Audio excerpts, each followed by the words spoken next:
अस्सलाम वालेकुम व्यूअर्स, उम्मीद करता हूँ कि आप सब लोग खैरियत से होंगे। आज जिस टॉपिक पे बात करने जा रहे हैं, ये हमने शेड में जो बर्ड पाले हुए होते हैं, इसमें अचानक से अगर कटिंग स्टार्ट हो जाए तो हमें क्या करना चाहिए। अभी ये फ्लॉक है, आज अभी टाइम हुआ है करीब कोई 2 बजे का। सुबह से इसने कटिंग शुरू की, कोई इसमें अमवात नहीं थी और एक दूसरे को दुम से काटना शुरू किया और अभी इसने सुबह से अभी तक 20 बर्ड जो हैं वो एक्सपायर कर दिए। अब इसको फौरी तौर पे रोकने का तरीक़ाकार ये है कि इस हंगामी सूरत हाल में आप सबसे पहला जो कदम उठाएंगे वो है, आप हरे पत्ते कोई भी आपके करीब अगर उसकी अवेलेबिलिटी है, कोई सब्ज़ियों के हरे पत्ते हैं, वो आप इन्हें दे के इनकी तवज्जो को हटाएं और उसके बाद आप फौरी तौर पे इंतज़ाम करें पम्पकिन का, हलवा कद्दू का, जो अब इन्हें दे दिया गया है।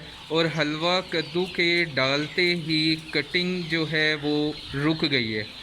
इस कटिंग को अगर आप रोकोगे नहीं तो ये एक दिन में, खुदा ना खास्ता, ये 5000 का फ्लॉक है जो आप देख रहे हैं, ये एक दिन में 400 से 500 बर्ड भी एक्सपायर हो सकते हैं एक दूसरे के काटने से।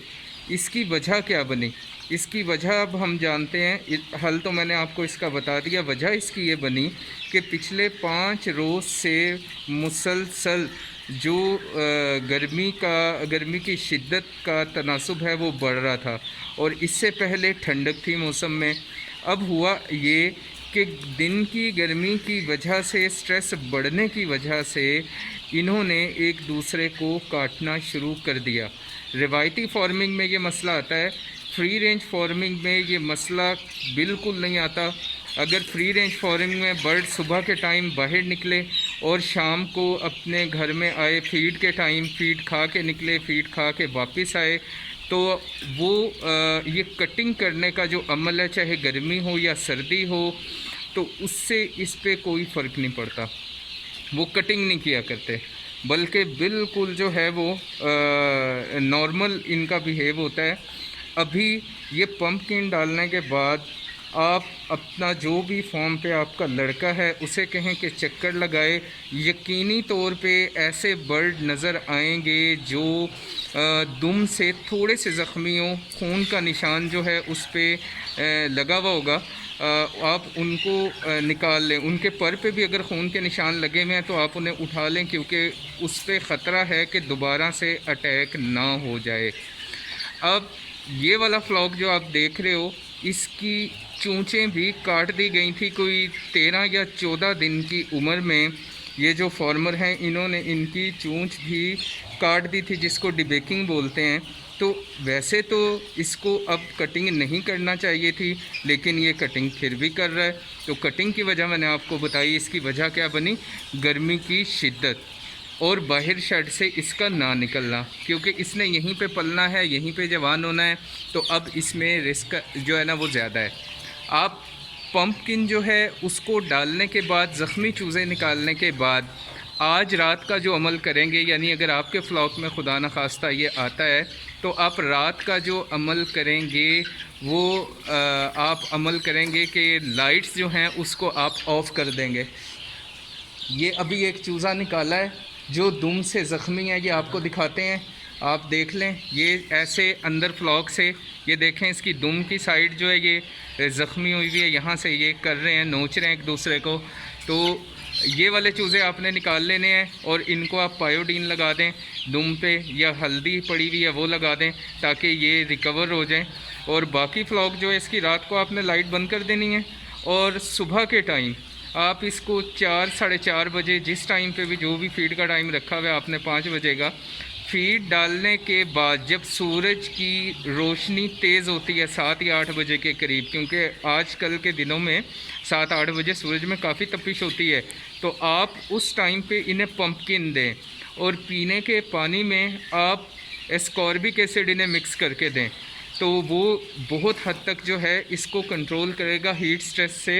एस्कॉर्बिक एसिड जो है उसका भी बता दूं आपको, ये विटामिन सी है। तो ये आप इन्हें पानी में मिक्स करके दें। इसकी जो डोज़ है मिक्स करने की वो होगी करीब में कोई 7 ग्राम। आप इसको डालेंगे 100 लीटर पानी में। और अगर इसकी शिद्दत ज़्यादा है तो आप इसको डोज को जो है वो 10 ग्राम भी कर सकते हो 100 लीटर पानी में। जितने बर्ड हैं, जो साइज़ है, आप उस हिसाब से इसको देख लो। उसके बाद आपने फीड डालने के बाद जो आपने पंपकिन इसको ऑफ़र करना है। पंपकिन सुबह आप 7 बजे डालें, फिर आप पंपकिन को 10 बजे डालें, फिर आप पंपकिन को कोई 3 या 4 बजे के करीब डालें और फिर आप शाम की फीड इसको डाल दें। अगर छोटे बर्ड में इस तरह का मसला आ रहा है तो उनकी तो मुसलसल ही ब्रूडिंग के दौरान चल रही होती है फीड, तो आप ये काम कर सकते हैं। अगर आपके पास स्पेस अवेलेबल है, जगह को खुला कर दें और बाहर निकलने का इंतज़ाम है, तो फिर तो आपको किसी चीज़ की ज़रूरत ही नहीं। ये जैसे बाहर ग्राउंड का चक्कर लगा के शेड में वापस आएगा, बाहर से हरा चुनेगा, मिट्टी में खेलेगा, इसकी ये स्ट्रेस वैसे ही दूर हो जाएगी और ये एक दूसरे को नोचना बंद कर देगा। विटामिन A, D, K3 ये भी इसमें सपोर्टिव है, लेकिन ये कटिंग को बंद नहीं कराएगा। कटिंग को बंद कराने के लिए आपको पंपकिन का ही इंतखाब करना पड़ेगा। पालक के पत्ते मैंने आपको गुज़िश्ता वीडियो में भी बताए थे, मिकदार से ज़्यादा डालना क्या हुआ करता है कि वो इसकी नुकसान का बाइस बनता है। फ़ायदा तो उसका होगा सो होगा, कटिंग हट गई, ज़्यादा उसकी डोज़ है वो नुकसान का बाइस बनती है बर्ड के लिए। पंपकिन की अगर इसने डोज़ ज़्यादा भी ले ली तो वो इसके लिए नुकसान नहीं बल्कि फ़ायदे का बाइस ही है। और इससे मज़े की बात यह है कि पंपकिन डालने से इसका फीड इनटेक जो है वो डिस्टर्ब नहीं होता कि इसने पंपकिन खाया और अब ये फीड नहीं उठाएगा, ऐसा बिल्कुल नहीं होगा। अब आपने एक दिन यही अमल करना है, दूसरे दिन आपने यही एक्सरसाइज करनी है और तीसरे दिन भी आपने यही एक्सरसाइज करनी है कि आपने रात को लाइट्स बंद रखनी हैं, दिन में आपने इसको पंपकिन देना है ताकि इसकी तवज्जो बटी रहे, इसको ग़िज़ाइयत मिलती रहे और किसी मुमकिना नुकसान से बचा जा सके। और उसके बाद आप इसको फीड का जो इसका शेड्यूल है जारी रखेंगे। पीने के पानी में आप स्कॉर्बिक एसिड इन्हें डाल के दें।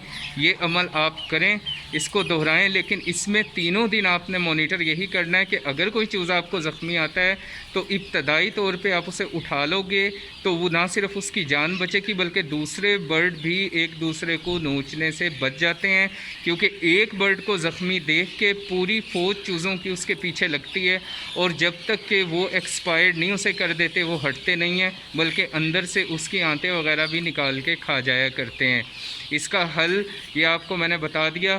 फ्री रेंज फार्मिंग, अगर आप फ्री रेंज फार्मिंग की तरफ आओगे तो ये वाली जो मुश्किलात पेश आती हैं हमें रिवायती फार्मिंग में, आप यकीन कीजिए फ्री रेंज फार्मिंग में ये मुश्किलात नहीं हैं।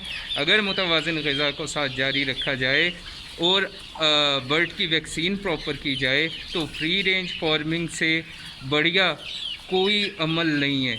तो रिवायती फार्मिंग में ये पाई जाने वाली एक पेचीदगी थी जिसकी तरफ आपकी तवज्जो दिलवाई। तो आपके फॉर्म में अगर ऐसा मसला बन रहा है तो आप यही अमल करें जो आपको बताया गया है।